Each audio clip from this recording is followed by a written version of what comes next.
Irmãos, que Deus possa nos abençoar na continuação do nosso estudo hoje sobre a carta que Paulo escreveu aos Gálatas.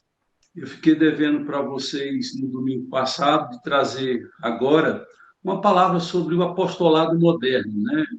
Hoje é muito comum a gente ouvir que as igrejas estão debaixo da unção de um apóstolo. Você tem até redes apostólicas, e vou explicar um pouco disso e diferenciar o que era o grupo dos 12 e os demais apóstolos que depois existiram e, com o passar do tempo, passou a não mais existir, não contar mais na vida da igreja.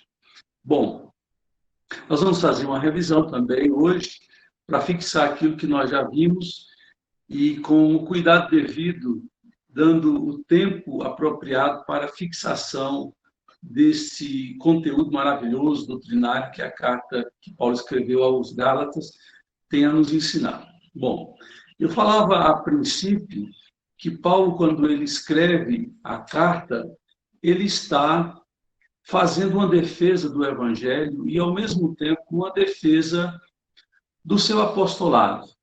É por isso que ele vai dizer que, quando ele se converte, ele tem um encontro com Jesus, e durante 14 anos ele vive uma vida autônoma, sem muita ligação com os apóstolos de Jerusalém, e assim querendo mostrar aos Gálatas que o evangelho que ele pregava não era o evangelho de Pedro, não era o evangelho de qualquer apóstolo, ele não aprendeu de homem algum, pelo contrário, ele havia recebido de Jesus como revelação esse evangelho, portanto, era um evangelho acabado, pronto.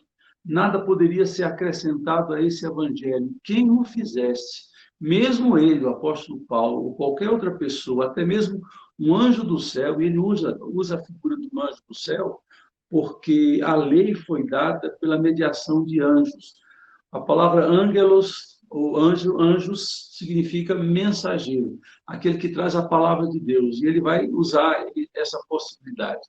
Mesmo que um anjo do céu traga um outro evangelho, seja considerado anátema. Anátema é a forma original do texto, é maldição, maldito. Algumas traduções já traduzem atualmente por maldito, é o caso da NVI. O maldito seja aquele que acrescenta algo ao evangelho revelado de Jesus. E ele luta pela verdade do evangelho, ele luta pela veracidade contida naquilo que ele pregava, porque não era dele, não era de nenhum apóstolo, e ele não havia aprendido de ninguém. Ao mesmo tempo que ele luta pelo evangelho, ele vai depois conceituar qual o teor do evangelho. E a gente precisa deixar algo muito claro aqui. A gente estudou 4 evangelhos no plural. E há uma diferença entre os evangelhos e o evangelho, o cerne do evangelho pregado. Quando você lê os evangelhos, que são 4, você vai encontrar ali aspectos da vida de Jesus e também a obra que ele veio fazer. Mas é mais uma narrativa pontilhada nos evangelhos, pontilhada de explicações teológicas. Então, a gente, ao ler o evangelho, sabe mais da vida de Jesus do que ele fez. Porém, quando Paulo fala de evangelho, o sentido de evangelho no singular é o conteúdo teológico, bíblico, daquilo que Jesus fez. Então, você vai ver Paulo falando o que significou a obediência de Jesus até a morte. Você vai entender que ele se entrega, ele não é morto na marra, é um auto-sacrifício. Você vai entender o que Paulo vai, nas suas cartas, sobretudo Paulo, Pedro também, explicar o que significa a morte de Jesus, que antes de ser um ato de heroísmo, é um sacrifício em nosso lugar e por causa dos nossos pecados. O conteúdo do Evangelho é o cerne do que Jesus fez. É a explicação teológica do que significou a morte e ressurreição de Jesus. E quando Paulo fala do Evangelho, Paulo vai dizer que o que Jesus fez é suficiente para nos salvar. E que o método que Deus escolheu para nos salvar é de nos dar a salvação de graça. Por isso que o termo é usado repetidamente, não só em Gálatas, mas em todas as cartas que Paulo escreve, é graça. Eu sou salvo pela graça, por um favor de Deus, por meio da fé. E é importante, é fundamental que a fé brote em nossos corações e, por meio da fé, eu adquira a salvação sobre minha vida. Romanos 10 diz que a fé vem pelo ouvir, e ouvir a palavra de Cristo. Eu ouço o conteúdo da graça salvadora, do que Jesus fez por mim, e creio, isso é suficiente para me salvar. Eu não preciso obedecer, ter obras para ser salvo. Eu preciso apenas crer. E também falava na última aula que a fé é decorrência, aliás, as obras são decorrência da minha fé. A fé é como se fosse a mãe, e as obras são os filhos, são frutos que nascem da fé, a mãe das obras. Então, Tiago vai fazer essa comparação dizendo: ó, que aquele que diz ter fé, mas não tem obras, tem alguma coisa estranha, porque naturalmente a fé vai produzir obras. Agora, veja a importância que o Evangelho, esse conteúdo do que Jesus fez e oferece a nós, tem a nos dizer. Ele não está dizendo que eu sou salvo pela fé, mas se não fizer obras, como se fosse um complemento à minha fé, eu não vou ser salvo. Não. Ele está dizendo, eu sou salvo pela fé quando eu acredito naquilo que Jesus fez por mim, quando eu acredito que Jesus é o enviado de Deus, o Filho de Deus, para me salvar. E depois que eu tenho fé, eu faço obras para glorificar o nome dele, para exaltar o nome dele, para abençoar pessoas que estão ao meu redor. As obras não têm mais a ideia de me levar à salvação, a ideia de mérito, de garantir a minha salvação. A minha salvação já está garantida pela fé. E Paulo vai contrapor a ideia dos judaizantes, de que diziam que a obra de Cristo precisava de um complemento da obra de Moisés. Só com a obra de Cristo não estava nada garantido. Era necessário circuncidar e cumprir os mandamentos de Moisés. E aí está o grande problema, né? Paulo não aceita isso porque entende que isso é deturpar o evangelho, é tirar a glória de Cristo, é colocar nas costas dos homens o que já Jesus havia feito. Jesus, ele assume o nosso lugar, se faz maldição em nosso lugar, morre a nossa morte, resolve a nossa situação definitivamente diante do Pai. E em Romanos ele vai dizer que nenhuma condenação há para os que estão em Cristo Jesus, porque Jesus fez tudo. E o que ele fez, ele passa a nós o que em Romanos Paulo vai chamar da justiça de Deus, que é imputada a nós, porque a partir daquele instante, no tribunal de Deus, quando eu me apresento, eu não me apresento mais com os meus feitos, eu me apresento com os feitos de Jesus. E isso é suficiente. E vimos aí, então, que Paulo, ele, nessa primeira parte, a parte, capítulo 1 e 2, que é a parte da narrativa pessoal, Paulo dá detalhes históricos para fundamentar que ele é apóstolo e que o evangelho dele é uma revelação de Deus, não é fruto de elucubração humana, vem direto de Deus, um conteúdo inalterado e que nada pode ser acrescentado a esse conteúdo. E ele argumenta, para ter a autoridade de apresentar esse evangelho, ele também é apóstolo. Nós falamos as marcas do apostolado na última aula. E quero hoje acrescentar o que fiquei devendo, né? Hoje em dia, algumas igrejas, muitas, não são poucas, né?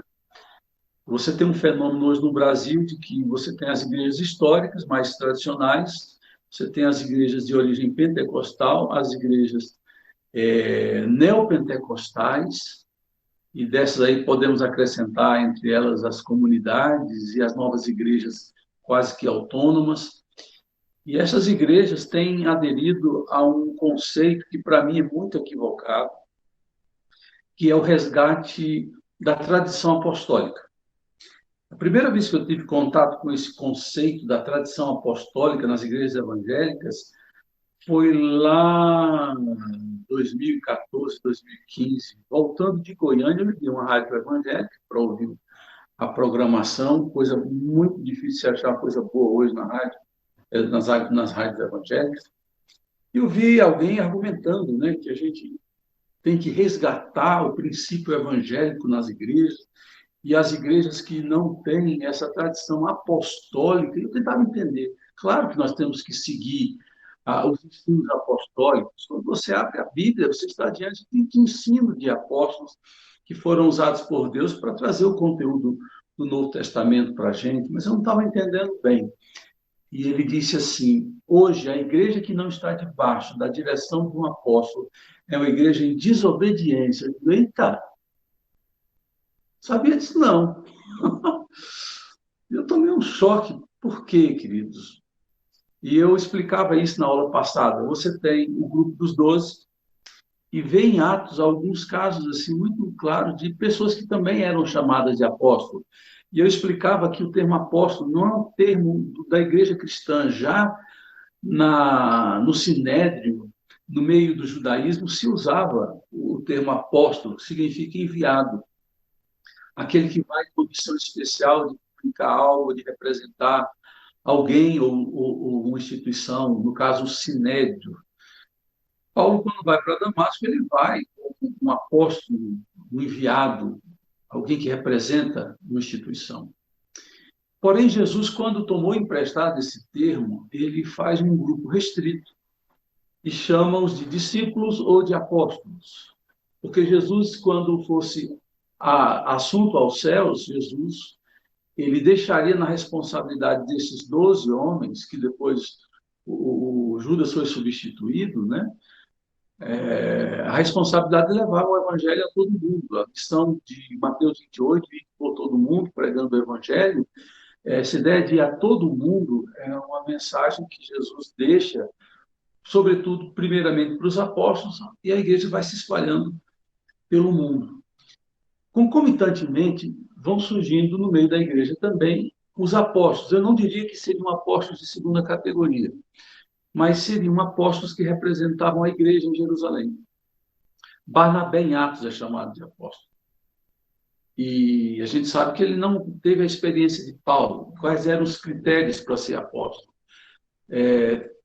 Ter convivido com Jesus. Segundo, ter recebido o ensino direto de Jesus.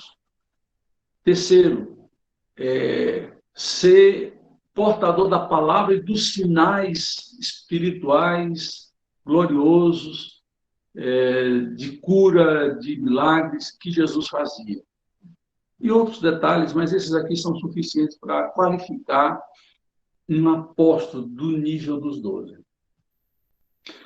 E é interessante notar que a igreja fazia muito bem essa distinção entre os apóstolos, que poderíamos considerar como os 12, o número ficou incompleto com Pedro, com a saída de Judas. Paulo, teoricamente, é o 13º, mas faz parte desse grupo que tinha essas qualificações. Ter convivido com Jesus, Paulo conviveu fora de tempo.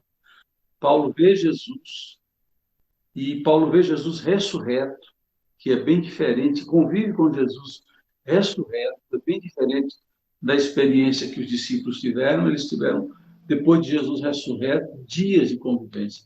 Paulo parece teve na Arábia, quando ele sai de Damasco, vai para a Arábia e passa ali praticamente 3 anos, ele vai dizer que esse período de 3 anos são de revelações constantes, de encontro com Jesus constante. A igreja, então, percebeu que era uma função muito nobre, muito destacada, e ninguém ousou, na história da igreja, chamar para si esse título. Com o tempo, final na metade do 2º século e início do 3º século, ninguém mais fala de apóstolos. O máximo que eles faziam é de se referir a alguém que era coluna da igreja, espalhada pelo mundo de bispo. Mas eles não se chamavam de apóstolo. Então, você vai encontrar o bispo de Alexandria, o bispo de Constantinopla, o bispo de Jerusalém, o bispo de Antioquia, o bispo de Roma. Você tinha a figura de bispo. Nem quando houve a ruptura da Igreja do Ocidente e do Oriente, a Igreja do Ocidente ficou como Igreja Católica Apostólica Romana. E a Igreja do Oriente ficou igreja ortodoxa. Nem os ortodoxos ousaram usar o título de apóstolos. Lá na Igreja Ortodoxa eles chamam de patriarcas. E são vários patriarcas, não é um só. Como na Igreja Romana, que o Papa é o apóstolo, aquele que tem o dom do apostolado. Então, nós que temos essa ideia protestante, nós não temos a, a concepção de que um líder deva ser chamado de apóstolo. Então, chega no Brasil, até mesmo com o movimento G12, essa ideia de apostolado nas igrejas, afirmando que as igrejas que não tivessem um apóstolo, elas estavam em desobediência, portanto, em maldição por não resgatar esse título tão nobre, tão importante. E aqui no Brasil, em especial, você tem mais de 70 redes apostólicas. Como é que isso funciona? Você escolhe o apóstolo da sua preferência. Então, você tem Neuza Tioca, que é uma apóstola hoje, o René Terranova é um apóstolo, e aí vem uma gama de apóstolos. Você e a igreja oram e pede a Deus uma direção de qual apóstolo você deve escolher, e esse apóstolo escolhido que você escolhe, você fica debaixo da supervisão desse apóstolo, e esse apóstolo passa a trazer revelações de Deus para o rumo que a igreja deve tomar. Nós, os evangélicos históricos, a gente sempre entendeu que a Bíblia era a regra que dá de fé e prática que dava direções sobre o que a igreja devia fazer e o que a igreja deveria ser. Hoje a igreja que abraça o apostolado entende que os apóstolos vão dizer o que essas igrejas que estão debaixo do seu pastorado, que se sujeitaram ao apostolado desse homem, devem assim se comportar e fazer. É algo assustador, porque historicamente você não vai ter essa base, até mesmo dentro da história da igreja, da Bíblia, Atos, você vai ver que há um respeito por aqueles que tiveram essa convivência direta com Jesus. E com a morte deles, eles evitaram de falar em sucessão apostólica. Eles se recusavam à ideia de que alguém substitui um apóstolo que morreu. Então, está fora de cogitação. E todos os protestantes evangélicos, historicamente, abominam essa ideia de apostolado. E hoje está virando algo muito comum. E é comum você hoje falar assim, o meu apóstolo é fulano de tal. Eu acho que isso é tentar trazer uma ideia que não é bíblica e que não cabe no nosso contexto. Bom, era isso que eu queria trazer para vocês, a nível de explicação do que está acontecendo atualmente. Bom, vamos fazer a leitura. É bom que a gente abra a Bíblia nessa hora, para a gente fazer a leitura e ter a compreensão do que a gente quer falar agora. A partir do versículo 11 do capítulo 2. Quando, porém, Pedro veio a Antioquia, enfrentei-o face a face, porque sua atitude condenaram, em razão da sua atitude condenaram. Pois antes de chegarem alguns da parte de Tiago, ele comia com os gentios. Quando, porém, eles chegaram, afastou-se e separou-se dos gentios, temendo os que eram da circuncisão. Os demais judeus também se uniram a ele nessa hipocrisia, de modo que até Barnabé se deixou levar. Quando vi que não estavam andando de acordo com a verdade do Evangelho, guarde essa expressão, a verdade do Evangelho. Paulo percebe que eles não estão andando em acordo com a vontade, com a verdade do Evangelho. Declarei a Pedro diante de todos, foi uma exposição pública. Você é judeu, mas vive como gentio e não como judeu. Portanto, como você pode obrigar gentios a viverem como judeus? Nós, judeus de nascimento e não gentios pecadores, sabemos que ninguém é justificado pela prática da lei, mas mediante a fé em Jesus Cristo. Assim, nós também cremos em Cristo Jesus para sermos justificados pela fé em Cristo, e não pela prática da lei, porque pela prática da lei ninguém será justificado. Se, porém, procurando ser justificado em Cristo, descobrimos que em nós mesmos somos pecadores, será Cristo, então, ministro do pecado? De modo algum. Se reconstruo o que destruí, provo que sou transgressor. Pois por meio da lei eu morri para a lei, a fim de viver para Deus. Fui crucificado com Cristo, assim já não sou eu quem vive, mas Cristo vive em mim. A vida que agora vivo no corpo, vivo-a pela fé no Filho de Deus, que me amou e se entregou por mim. Não anulo a graça de Deus, pois se a justiça vem pela lei, Cristo morreu inutilmente. Até aqui por enquanto. Bom, é um momento muito tenso, né? Vocês sabem que duas igrejas, até esse momento aí, se tornaram igrejas referenciais. A igreja de Jerusalém, que a gente pode chamar de igreja mãe, e a igreja de Antioquia, a igreja filha. A igreja de Jerusalém era uma igreja praticamente formada por judeus que saíam da tradição da obediência à lei de Moisés para o entendimento do evangelho. E eles ali viviam uma certa mistura, né, da prática religiosa, que era cultural. Nesse contexto de Jerusalém, a dieta kosher, ou a prática dietética deles, o que comer, o que não comer, além de ser um aspecto religioso, também é um aspecto cultural.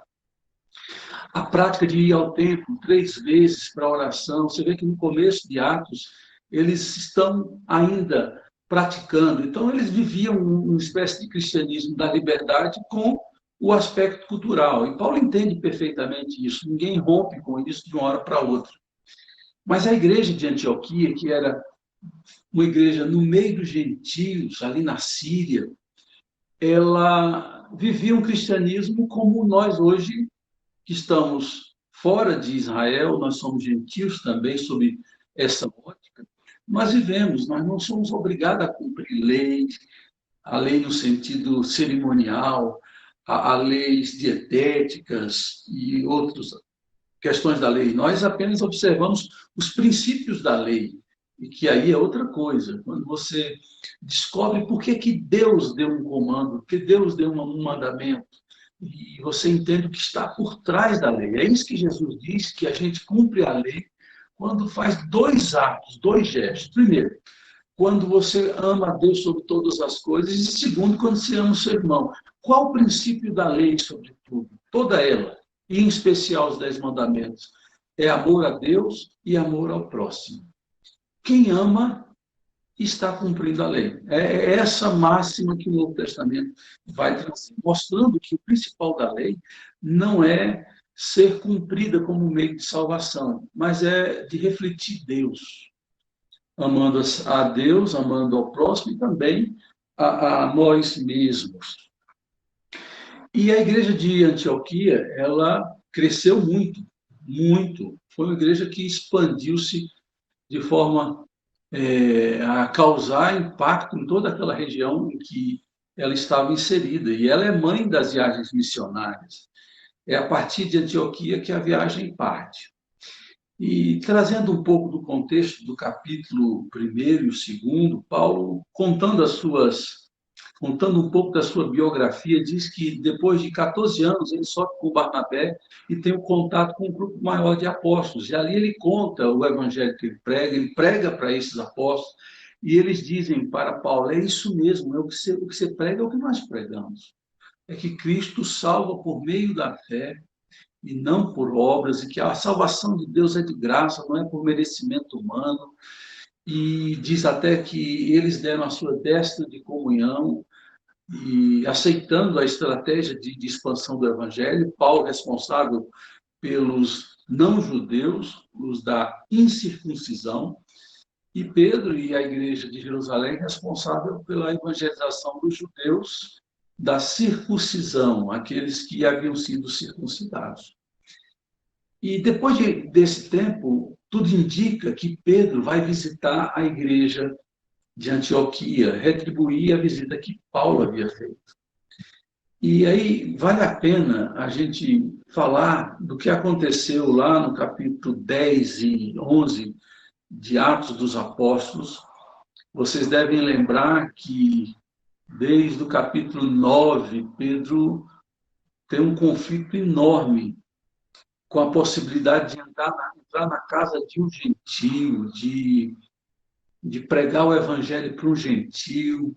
É necessário que Deus se canse, porque por 3 vezes a mesma visão é apresentada a Pedro, um lençol com animais segundo a lei dos judeus, considerados impuros. Esse lençol subia e descia, e Deus dizendo, mata e come, mata e come. Ele, não, Senhor, de forma alguma. Nunca comi nada impuro, ou seja, eu sempre fui um grande observador da lei. E até que Pedro entende que com aquela visão, Deus estava dando a ele o entendimento, a percepção de que o evangelho da graça é o evangelho para todo mundo e não somente para o judeu, e que não existe mais separação, mais obstáculos, mais barreiras entre judeu e gentio. Gálatas, aos Efésios, Romanos, Paulo vai dizer que não existe mais sergipano, alagoano, homem, mulher, todos são um em Cristo Jesus, porque o Evangelho, ele integra, ele faz de todos um. Não há mais separação de judeus e gentios pecadores. E Pedro é convencido e vai lá, quando chega na casa de Cornélio, capítulo 10, ele diz, vocês sabem que para um judeu nós não podemos entrar na casa de um gentio, nem sequer comer com eles. Mas ele conta a história. Quando ele volta para Jerusalém, estava um comitê preparado de linchamento para Pedro, um linchamento moral, espiritual, porque ele entrou na casa de um gentio e que ele não poderia ter feito isso. Aí ele conta toda a visão que teve, ele conta o que aconteceu na casa de Cornélio, porque eles também receberam o Espírito Santo. Cornélio e sua família receberam também o Espírito Santo, como eles haviam recebido. Como então poderia recusar a água para batismo? Então, aqueles que estavam irados contra Pedro cedem. E Pedro, a partir daquele instante, sabia que não havia mais esse negócio do Deus dos judeus, e agora era o Deus dos judeus e dos gentios, que salva ambos. E o plano de salvação não é apenas um plano de salvação de judeus, mas um plano da salvação de todo mundo. Então a gente sabe que Paulo sabia disso e Pedro sabia disso. Mas aí você vai ver os contextos de pressões sociais, que não só Pedro vive, como a gente vive, dado em certas situações em que a gente vive, em que a gente é tentado a agir contra as nossas convicções, contra as nossas ideias formadas, e a gente toma decisões e atitudes que contradizem aquilo que a gente pensa e crê. E foi isso que aconteceu com Pedro, meus irmãos. Pedro, ele não havia mudado de concepção teológica. Pedro, ele sabia que Deus salva gentio e judeu, sabia que não precisava, o gentio não precisava viver como judeu, ele precisava fundamentalmente crer em Jesus e assim viver por Jesus e para a glória de Jesus, mas não viver dentro das normas da lei como o gentio vivia. E acontece o que aqui? Eles estão ali comendo, certamente, uma grande confraternização, um grande almoço, e parece que eles não estavam esperando. Chega uma pessoa de Jerusalém, da parte de Tiago, que é o irmão de Jesus, que ocupou um lugar, ele é chamado como colunas da igreja, e são destacados como colunas da igreja. Paulo faz essa distinção. Tiago, Pedro e João são as colunas da igreja em Jerusalém. E alguns emissários chegam ali naquela festa, e o que acontece? Pedro começa a sair junto dos judeus, se afastar para dizer, olha, eu estou aqui, mas não estou me misturando com essa gentalha. Aí, aos poucos, aquelas pessoas que estavam com Pedro, que eram judeus, também se afastaram. Lembre-se que o cenário é a igreja de Antioquia. É lá na casa dos gentios, cristãos. E Barnabé, você lembra que Barnabé foi o parceiro de Paulo na primeira viagem missionária, foi ele que foi dizer para os gentios, vocês têm o mesmo direito. Mas a pressão social levou não só a Pedro, mas até Barnabé a tomar uma postura de covardia. Não houve uma mudança de concepção teológica, mas houve uma covardia. E vocês lembram que Pedro tinha essa tendência, né, de falar demais, mas na hora do vamos ver, ele se contradizia completamente. Ele nega Jesus, e nega não é diante de um grande público, ele nega para uma serviçal da casa de Caifás. Ela disse, você é um deles? Eu não. Você é? Eu não. Ele nega até a morte, se preciso fosse, porque Pedro tinha essa fraqueza. E quantos de nós também não tem? E se não temos nessa área, temos em outra. Não temos coragem de assumir as nossas convicções e lutar por elas até o fim. Pedro, mais uma vez, depois de tanto tempo, pego de surpresa e se comporta como os velhos tempos. E Paulo toma uma atitude que, à primeira vista, meus irmãos, é uma atitude insensata, é uma atitude muito desproporcional. Por que um confronto público? Na verdade, são dois líderes. Por que dois líderes vão se opor publicamente? E isso ficou assim. Quem lê o texto fica pensando, mas não precisava, não era necessário. Uma briga entre dois líderes pode causar divisão na igreja. Aí alguém vai dizer assim, Paulo tinha a cabecinha quente, era um homem estourado, um homem que não gostava de ser contrariado, era insubmisso. Será que Paulo era insubmisso? Será que o temperamento de Paulo também o dominou ao ponto de ele fazer isso? Será que Pedro tomou uma decisão contrária às posições que ele tinha doutrinariamente? Não, não foi isso que aconteceu. Não foi isso que aconteceu. O que estava em jogo aqui, queridos, não é um comportamento inadequado.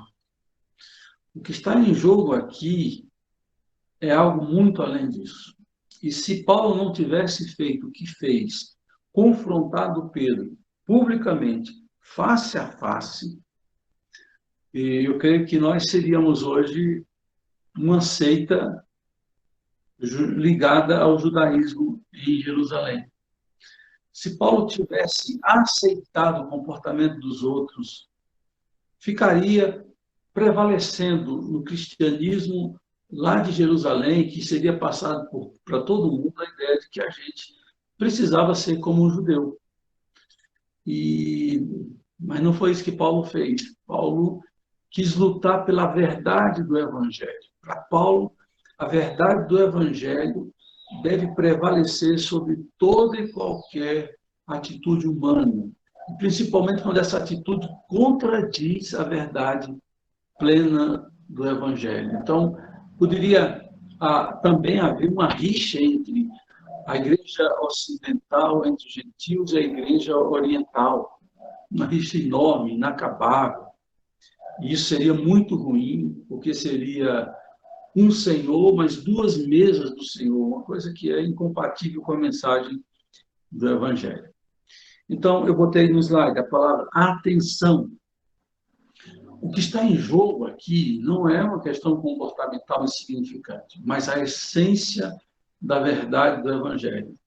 Paulo vai usar isso no versículo 5, por isso, quando eu fiz a leitura, por essa razão, eu pedi que você guardasse bem. O versículo 5 diz: não nos submetemos a eles, nem por um instante, para que a verdade do Evangelho permaneça com vocês.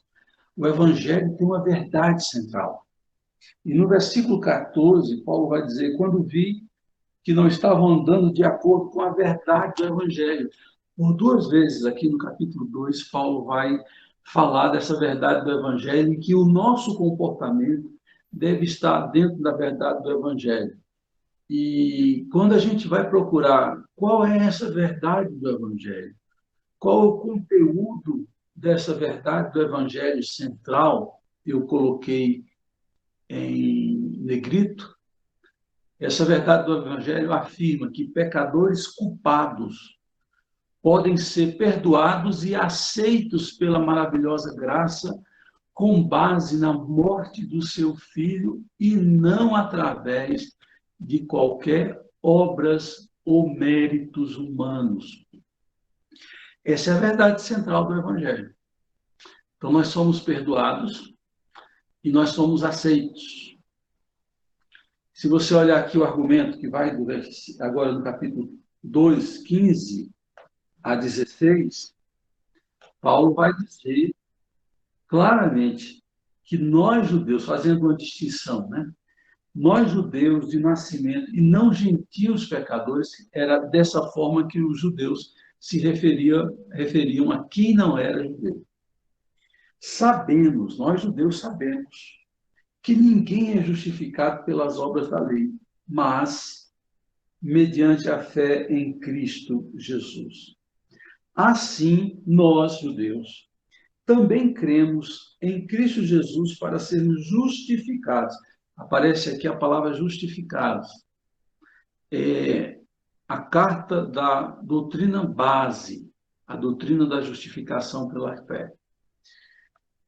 Nós também cremos em Cristo Jesus para sermos justificados pela fé em Cristo e não pela prática da lei, porque pela prática da lei ninguém, absolutamente ninguém, será justificado.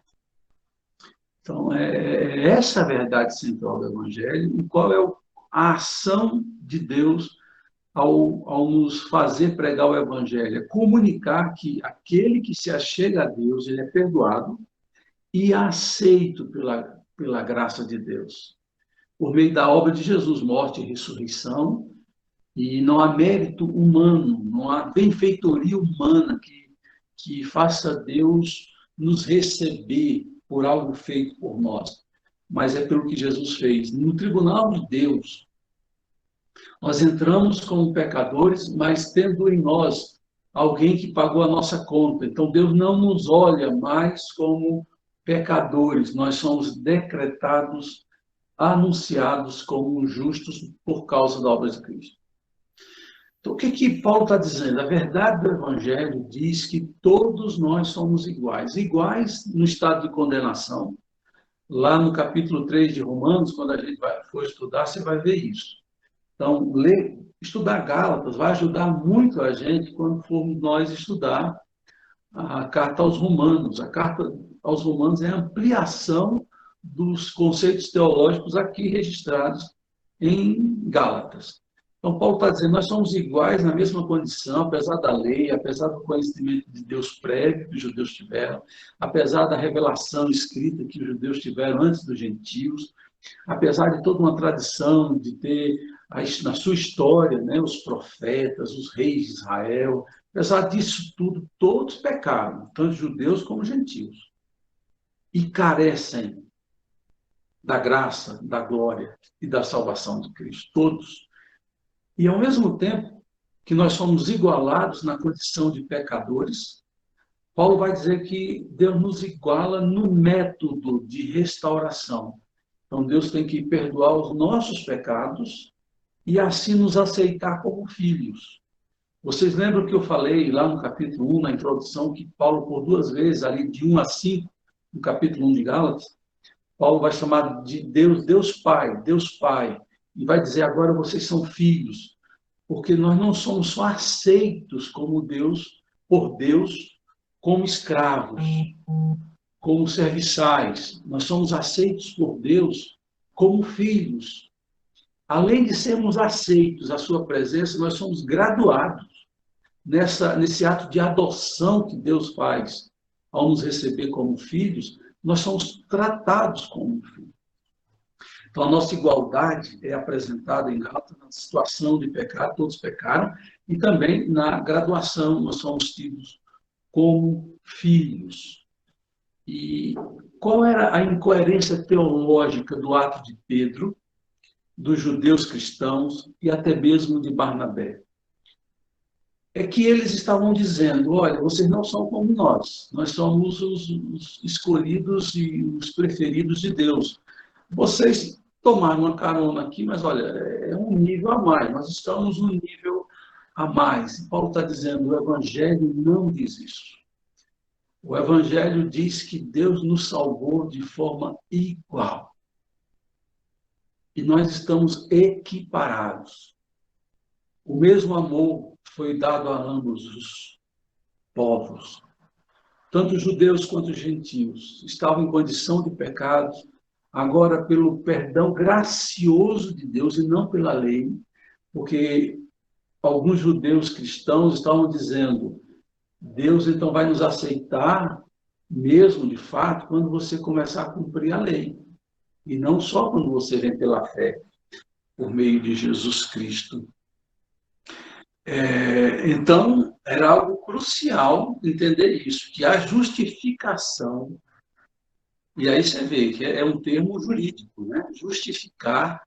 Justificação é um termo emprestado dos tribunais gregos e romanos da época, e justificação é exatamente o oposto de condenação.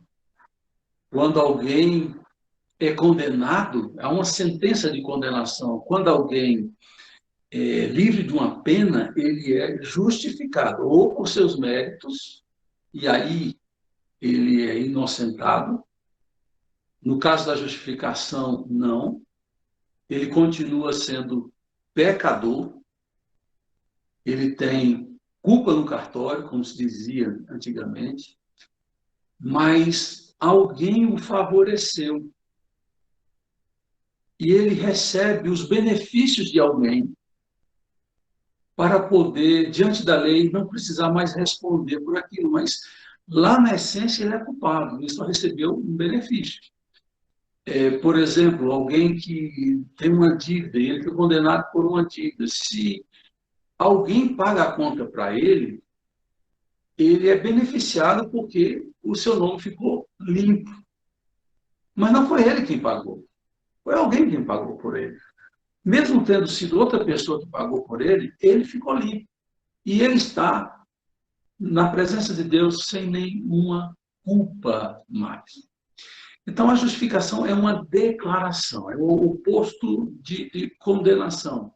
Condenar é declarar uma pessoa culpada, justificar é declará-la sem culpa, inocente ou justa, no sentido de que ela recebeu um favor.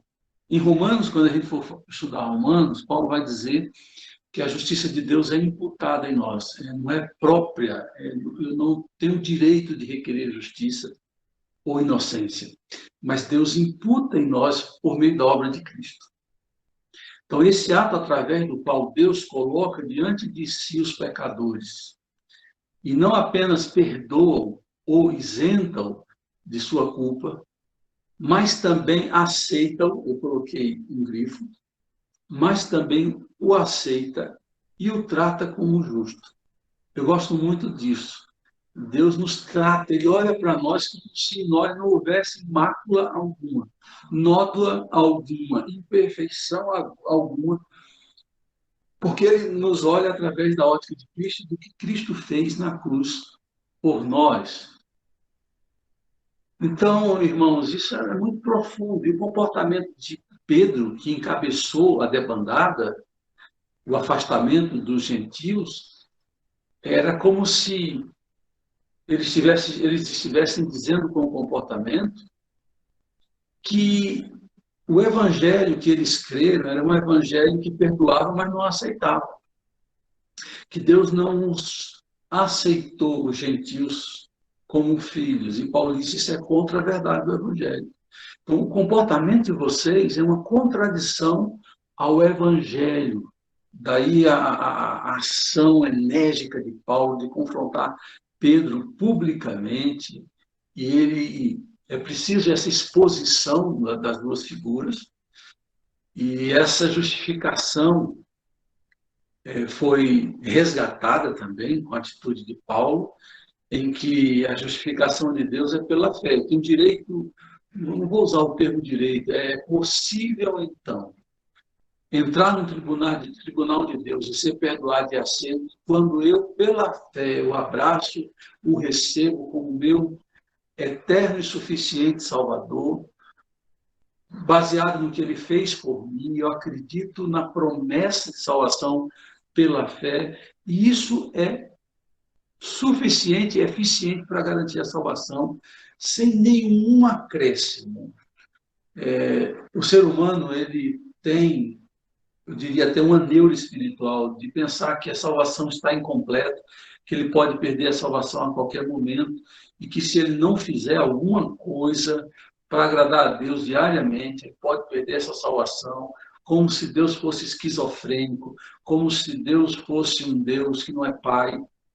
E, e muitos vivem uma doença espiritual, uma neurose espiritual, por crer assim. É necessário que as obras devem acompanhar a nossa vida. Mas eu nunca posso trazer as obras ao nível de igualdade da fé. Como eu disse lá atrás, as obras são filhas da fé.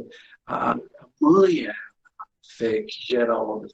É natural de quem crê as obras de transformação de vida, de conduta. Caso contrário, não há salvação.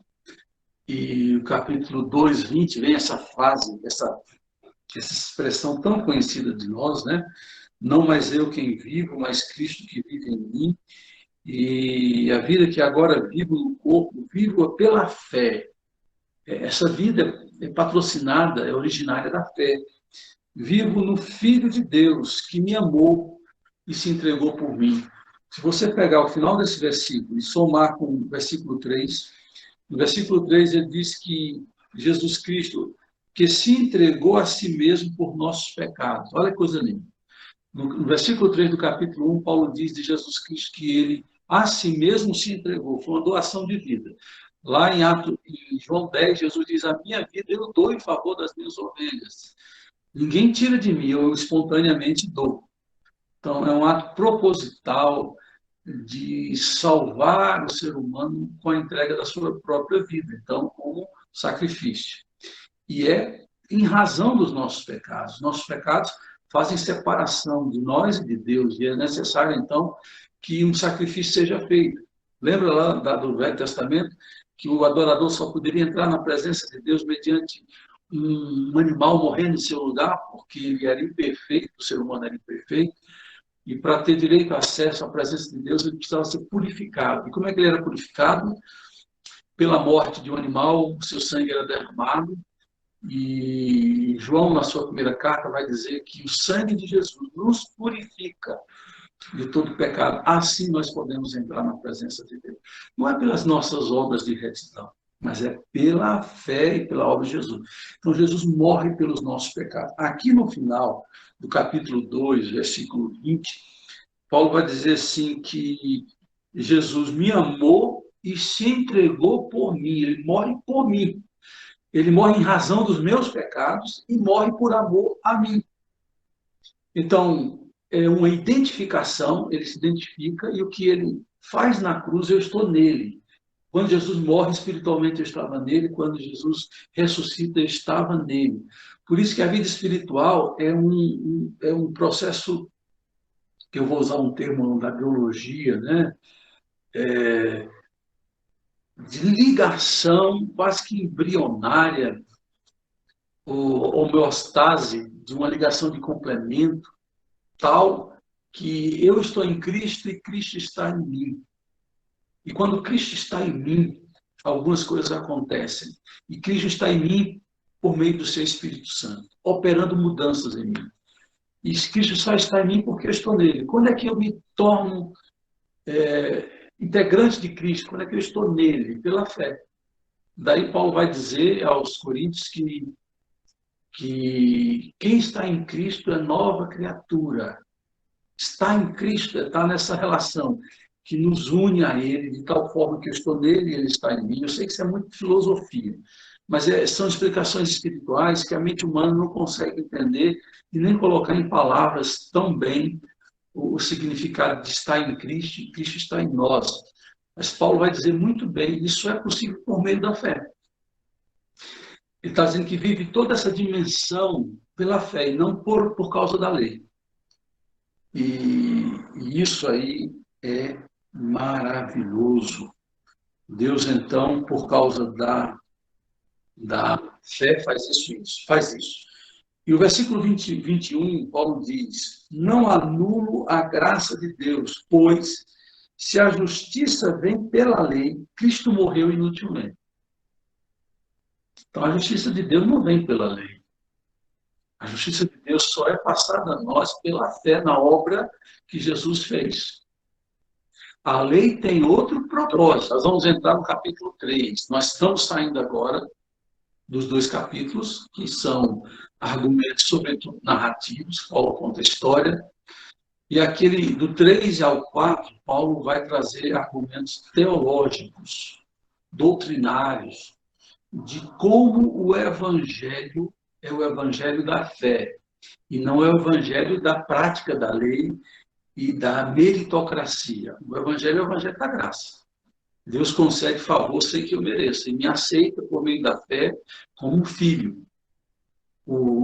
Se a gente for pensar na lei como meio de salvação, a salvação seria por mérito, por obras, e a gente entraria por meritocracia na presença de Deus. Porém, como Paulo diz isso, nós, sendo judeus, sabemos que ninguém é justificado pelas obras da lei. E a gente vai falar daqui a pouco que ninguém conseguiu cumprir a lei, só Jesus conseguiu cumprir a lei. Nenhum ser humano conseguirá cumprir a lei. Portanto, mesmo que a lei fosse um meio de salvação, ela estava impossibilitada de salvar pela pecaminosidade do coração do homem. E a pergunta que vem é por que, então, a existência da lei? Mas antes disso, Paulo começa aqui o capítulo 3 dizendo: ó Gálatas insensatos, onde está o senso de vocês?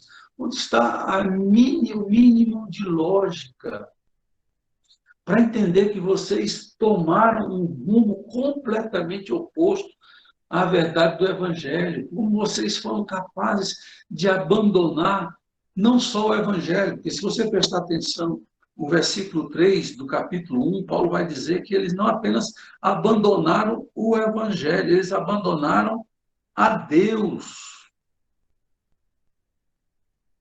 Abandonaram a Deus. Aliás, capítulo 1, versículo de número 6. Admiro-me de que vocês estejam abandonando tão rapidamente aquele que os chamou. Deus e o Evangelho, eles trabalham numa relação tão intrínseca que, quando eu abandono o Evangelho, eu estou abandonando a Deus. E Paulo está dizendo assim, agora no capítulo 3, eu estou ainda passado, estou admirado com a atitude de vocês. Quem fascinou vocês? Paulo está dizendo no original, quem enfeitiçou vocês? Isso é obra de diabo, não é obra de Deus.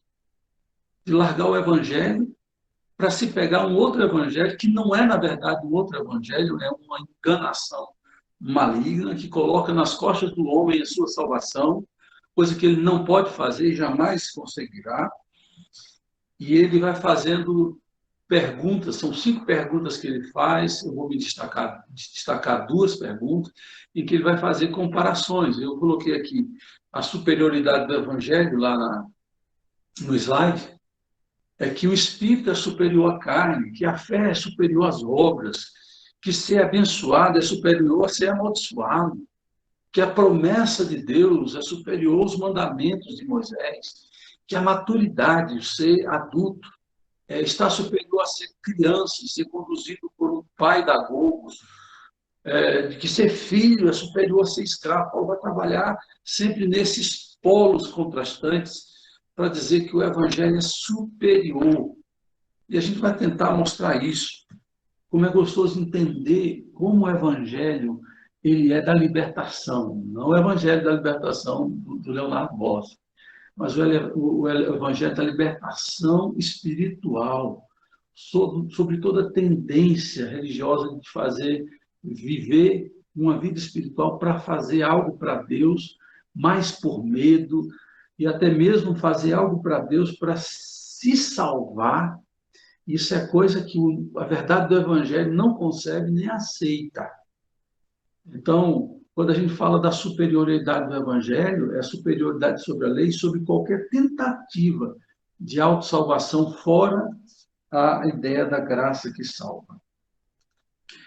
Pois bem, Paulo vai fazer a primeira pergunta. Vocês receberam o Espírito Santo pelas obras da lei ou pelas obras da fé? E eles iriam lembrar imediatamente que quando Paulo pregou o evangelho para eles receberam o Espírito Santo quando eles creram. Então, Paulo está dizendo a fé é superior à própria lei. E vocês estão dando hoje superioridade à lei. Paulo vai dizer, os milagres que vocês presenciaram e vivenciaram, veio pelas obras da lei ou pela fé. E Paulo está dizendo o evangelho da fé é superior ao evangelho da lei, das obras. E vocês estão presos a esses rudimentos de um passado que teve um propósito, mas não é o propósito atual, porque aquilo era sombra, agora vocês vivem a realidade, não mais a sombra. E ele chega, então, à história de Abraão. Eu vou pedir para o Fernando manter esse slide. Vou deixar aí mesmo, Fernando. Eu vou trabalhar com vocês aqui a exposição desse capítulo 3 a partir do versículo 6 aqui, porque Paulo traz à baila o exemplo do patriarca Abraão. Vocês sabem que Abraão viveu depois do dilúvio, depois da primeira condenação sobre a humanidade. E Deus faz uma aliança com Abraão, capítulo 12 de Gênesis, ele tira de Ur dos caldeus, da antiga Caldeia, que depois ficou conhecida como Babilônia. E ali ele chama esse homem e faz uma promessa para ele. Uma promessa de dar uma terra, uma promessa de que ele seria uma bênção, uma promessa que nele todas as nações do mundo seriam abençoadas e de ser bênção, né? E Deus, ele vai renovando essa aliança e essas promessas que ele faz com Abraão, no capítulo 15 também, capítulo 17, e ali mais promessas são dadas a Abraão, e Abraão creu. Essa informação, no Velho Testamento, nós estamos falando do primeiro livro da Bíblia. Essa informação é crucial para você entender o Evangelho, que salva pela fé, sobre a ideia do Evangelho ser bênção a partir do momento que você agrega a ele a lei. Então, você estaria dizendo que você é salvo, é beneficiado pela obediência à lei, não pela fé simplesmente. E o exemplo de Abraão é o exemplo para dizer que o que deve acontecer na vida contemporânea do apóstolo Paulo e até nós hoje é o mesmo método que Deus usou com Abraão, ele está usando com toda a humanidade, sobretudo com os gentios e com o judeu também. Que a salvação é pela fé. Por isso, quando você vai para Hebreus 11, ali você vai encontrar a galeria dos heróis da fé. Não é a galeria dos heróis das obras, é os heróis da fé. Aqueles que, pela fé, chegaram a alguma conquista, chegaram a algum conhecimento e puderam ver Deus agindo. Então, o método primeiro de Deus é a fé. A lei entra 430 anos ou 450, dependendo de como você calcula, né? Se dá primeiro o chamado de Abraão, ou se lá em Gênesis 15, Paulo escolhe o cálculo 430. Quando Deus deu a lei, deu o método da salvação pela fé a Abraão, mostrando que o justo viveria pela fé, 430 anos depois ele dá a lei. E quando ele dá a lei, ele não está invalidando o primeiro método, que é o método da fé. Pelo contrário, o primeiro método prevalece sobre o segundo estágio, que é a lei. E depois a gente vai falar sobre a razão de ser da lei. Então vamos fazer a leitura?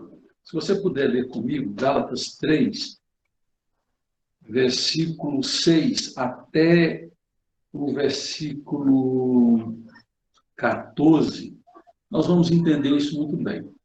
Considerem o exemplo de Abraão. Ele creu em Deus e isso lhe foi creditado como justiça. Estejam certos, portanto, de que os que são da fé é que são filhos de Abraão. Prevendo a Escritura que Deus justificaria os gentios pela fé, anunciou primeiro as boas novas a Abraão. Por meio de você, todas as nações serão abençoadas. Assim, os que são da fé são abençoados com Abraão, homem de fé. Já os que se apoiam na prática da lei estão debaixo de maldição. Terrível essa afirmação.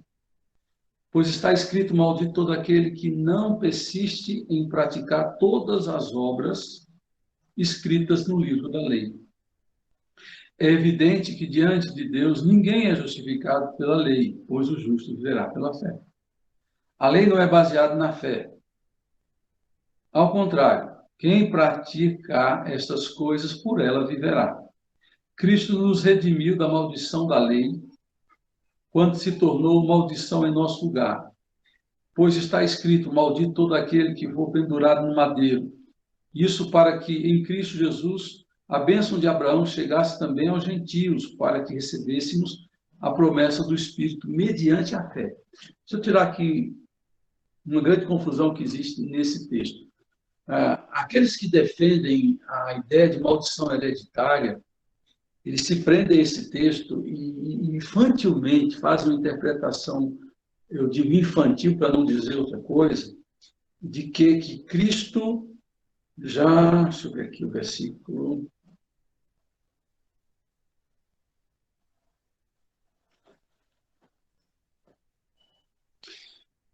Diz: Cristo nos redimiu da maldição da lei quando se tornou maldição em nosso lugar. O que significa se tornar maldição em nosso lugar? Alguns que falam da maldição hereditária dizem que Jesus, então, ele precisa se tornar maldito na cruz, e quando ele está na cruz, ele recebe sobre si toda a maldição hereditária que os pais legaram aos seus filhos, aos seus descendentes. E não é isso.